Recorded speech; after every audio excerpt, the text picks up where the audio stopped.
What's going on, everybody?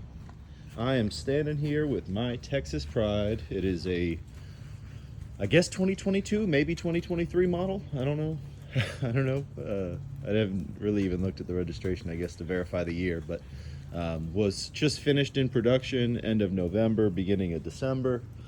I ordered the trailer and 6 cans from Texas Pride, set for a pickup.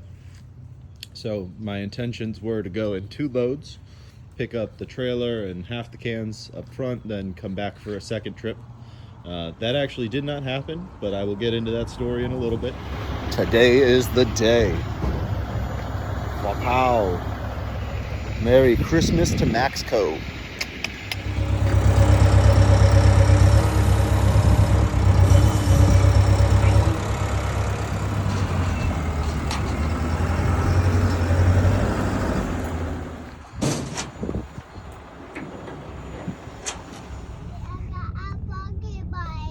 You got a boogie bite? Yeah. You gonna be all right? Can you kiss it? Yeah. Can I finish the video first? Sure. Okay. Well, what's going on, everybody? So I figured I'd take the time out with my morning coffee. We're experiencing a little bit of that Florida snowfall. Yeah, it's a little rainy today. So I figured I'd address the entire process of my Texas Pride build, just to kind of give everyone an idea of the process, people that haven't ordered stuff in the past or are thinking about ordering from them. So, all right. So the reason I chose Texas Pride, I wanted standard rail, no matter what. I wanted a reeving system and a pony motor, and I didn't want to wait a year to get it. I also like the idea of derating it, which needs to be done at the manufacturer. So the manufacturer needs to make something bigger in order to derate it anyway, which Texas Pride does. So I got a 16 gross vehicle weight rating trailer, but it's built to the specs of the 18. So it weighs a little bit more, but it's also considerably stronger, much more sturdy, much more capable. So when it comes to the heavy loads, I don't have to stress lifting them as much because the trailer's overbuilt for what I'm going to use it for anyway. So that led me to Texas Pride. They gave me a 2 to 3 week build time.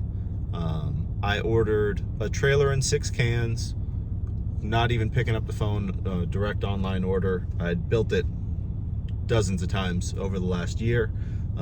So ultimately I just went right back into their chat, said this is the specs I'm looking for. They sent me a build sheet.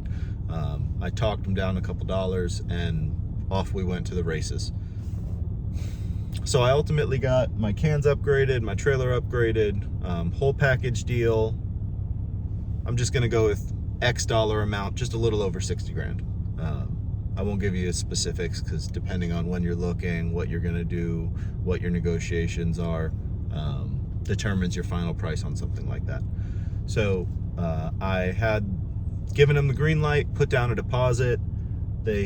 It was first week in November. They said 2 to 3 weeks. Beginning of December came by, and I knew with the holidays I should expect a little bit of delay. So they were behind on the 2 to 3 weeks schedule. Ultimately, he told me trailer was done at about 4 weeks or 5 weeks. And then cans weren't done, but I had already told him that I scheduled my trip out there when he told me the trailer was done.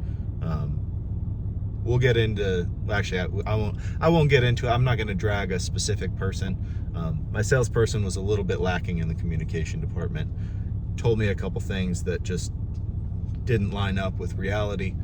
Not that he lied to me or anything. He wasn't as invested into my purchase as I would have liked him to have been. I was a salesman my whole career, so it's a big thing for me, communication, and was a little lacking. So at any rate, he tells me trailer's done on Thursday. I say, all right, I'm booking my stuff. Let me know when I can get those pictures.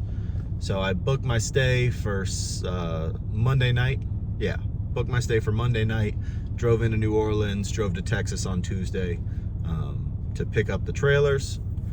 They did say they'd get the cans done. I got there, checked in with everybody, got my process started so that I could get ready to take off, make sure all the money's cleared and stuff like that. And after standing around for about 45 minutes watching people take delivery of trailers, I got pulled into the office and told I wasn't taking delivery of my trailer. The trailer itself, at the time they didn't go into the details. I did email him and ask him specifics on what was the actual issues, but essentially it was missing one of the reinforcement plates. So on the 18K trailer, they add a little bit of metal on the halfway point of the frame, just a little extra reinforcement. It was on one side but not on the other. He also said there was a couple spots of paint that weren't up to, you know, the quality they'd like, and this, that, and the other. At any rate, so I just dedicated to a 30-hour trip. I drove the 15 hours to get there, you know, paid for hotels, this, that, and the other, and did not get to drive home with my trailers, which is unfortunate. I did at that point meet the general sales manager, Sean, who, without even having to say a word, said, "Don't worry, I'm gonna get your stuff shipped down to you." It's one of those like blessings in disguise. It was annoying, but at the same time, I didn't have to make a second trip. I got to drive back without a trailer and, you know, 3 or 4 cans stacked on the back. Lighter load, better fuel economy. Got to even stop in Biloxi and have a good time on the way home, which basically paid for my trip anyway. So it was a win. I also asked for a couple things to get thrown in. I asked for them to either paint my wheels. He said he'd just upgrade them to the black wheels. I asked him to paint my wheels, and then yeah, I was pretty simple. He already had thrown in touch-up paint and this, that, and the other. So they told me prepare for next Thursday. We're gonna get it done over the weekend, have it ready Tuesday, get it on a truck. Thursday you're gonna have to offload it. So at this point, I just bypassed my salesperson. I communicated directly with Sean, arranged for all the stuff to get taken care of on Thursday, and then Tuesday I called to confirm it was ready, to find out that it was not ready at all.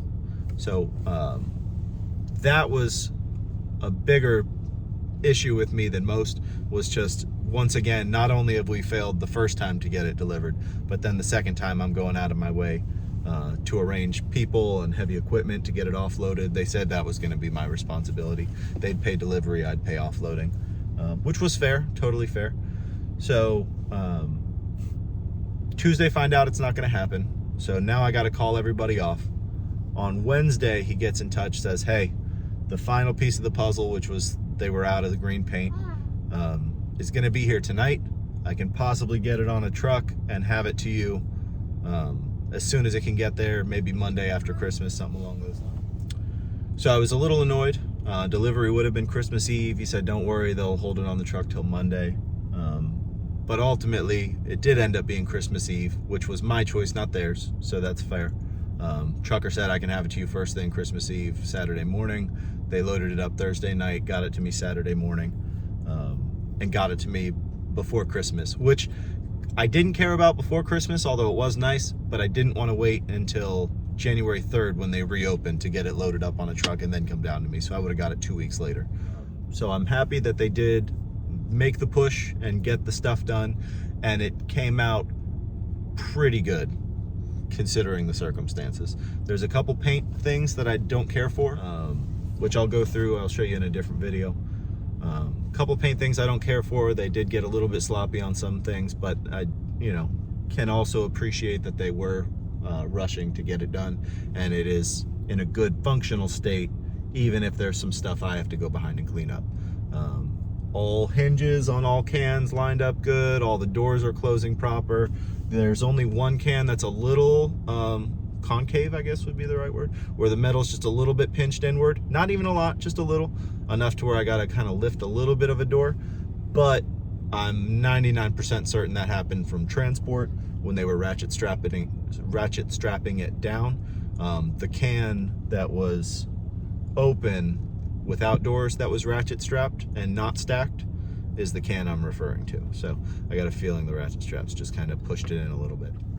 So because they missed their Tuesday deadline, not even because they missed the deadline, but because they missed the deadline and didn't communicate it with me, I got a little annoyed. I sent a strongly worded email to Sean, the GSM, which ultimately the conclusion was, I wanted them to then pay for my offloading because I had to then reschedule all my stuff that I already scheduled for Thursday.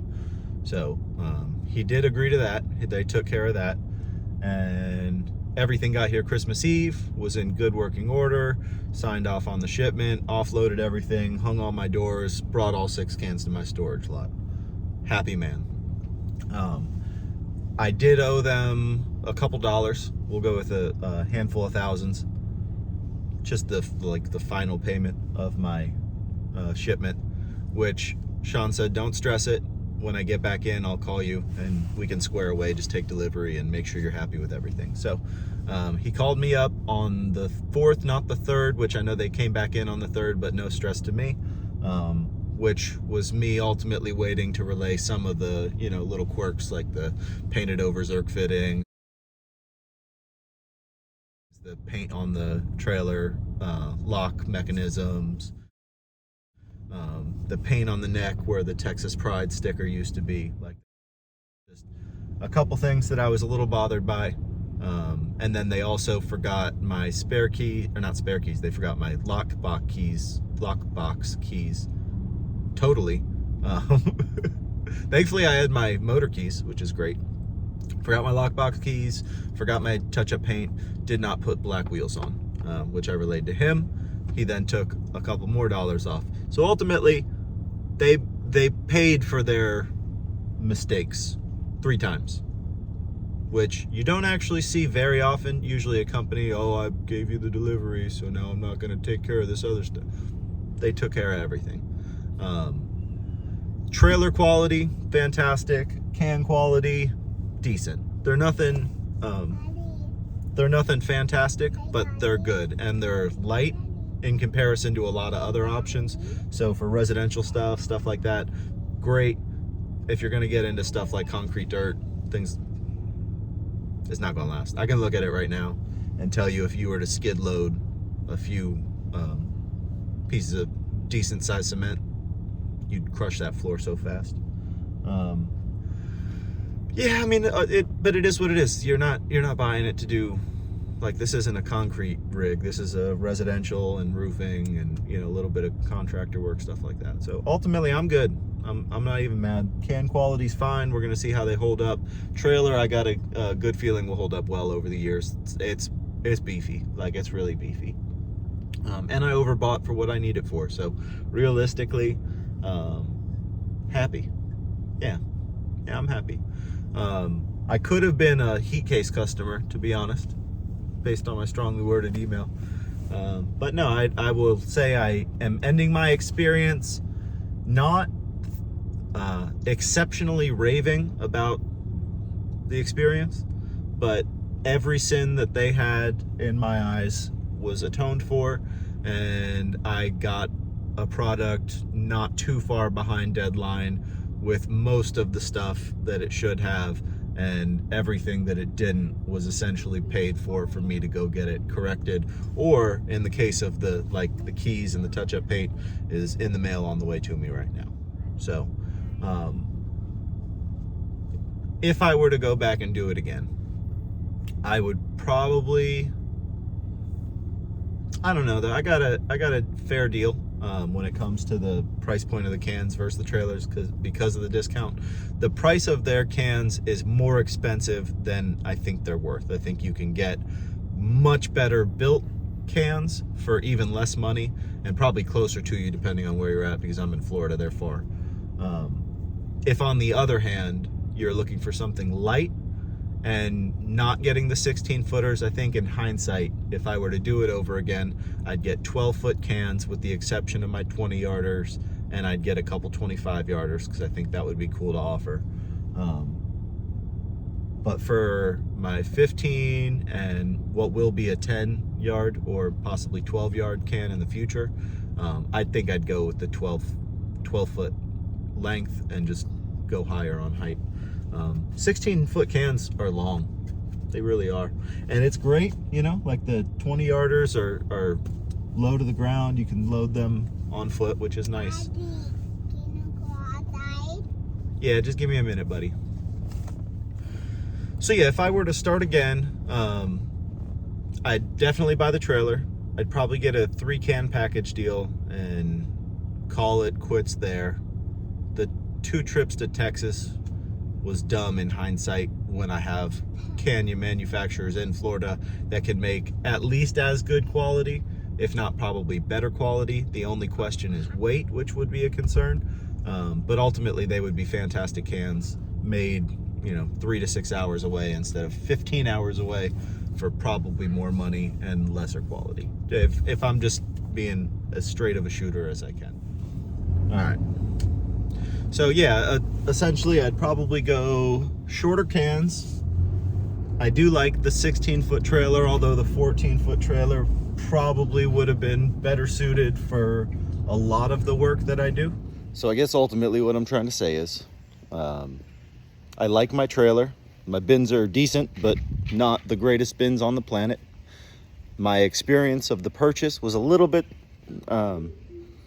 behind the ball, I guess would be a fair way to say it. But I do believe that they have done everything in their power to make me happy and to, kind of honor everything that I requested. So I will say that does show character in the business itself. And if anyone is in the market, I would say be patient and tell them to take their time and make sure that it is all done correctly, and don't try to rush the process, and you'll probably be all right. Until the next one, guys, have a good one.